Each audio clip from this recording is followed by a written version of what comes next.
ሰላም የክርስቶስ ጸጋ ዩቲዩብ ቻናል ቤተሰቦቻችን፣ ዛሬ ደግሞ በ8 ጥያቄዎች ተመልሰናል።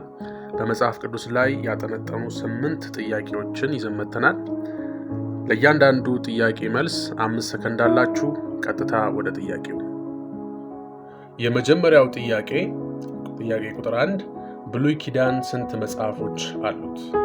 ሀ 35፣ ለ 39፣ ሐመሩሃ 37፣ መ 38።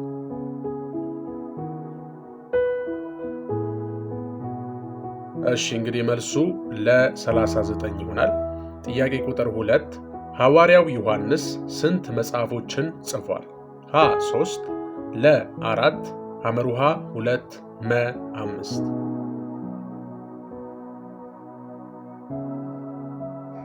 መልሱ መ 5 መጽሐፎችን ጽፏል። ጥያቄ ቁጥር 3 አዲስ ኪዳን ስንት መጽሐፎች አሉት? ሀ 27፣ ለ 29፣ ሐመሩሃ 26፣ መ 31።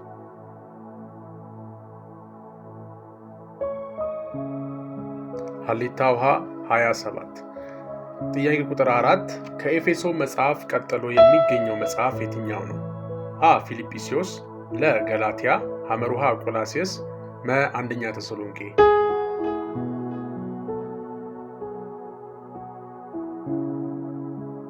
ሀሌታ ውሃ ፊልጵስዩስ። ጥያቄ ቁጥር 5 ከአራት ወንጌላት መካከል ኢየሱስ ሰዎችን ሊያገለግል እንደመጣ በይበልጥ አጉልቶ የጻፈው የትኛው የወንጌል መጽሐፍ ነው?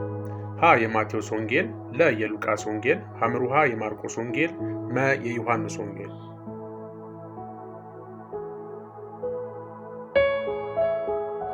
ሐመሩሃ የማርቆስ ወንጌል። ጥያቄ ቁጥር 6 ከሚከተሉት ውስጥ አንድ ምዕራፍ ብቻ ያለው መጽሐፍ የትኛው ነው? ሀ ቲቶ፣ ለ የያዕቆብ መልእክት፣ ሐመሩሃ ሁለተኛ የዮሐንስ መልእክት፣ መ ሁሉም መልስ አይደለም።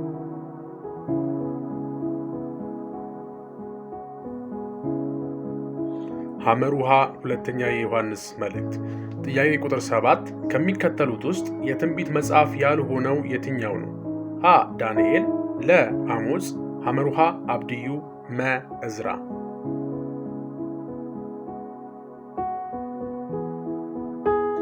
መ እዝራ።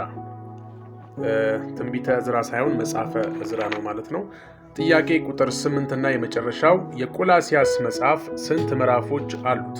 ሀ 4፣ ለ 5፣ ሐመሩሃ 6፣ መ 3።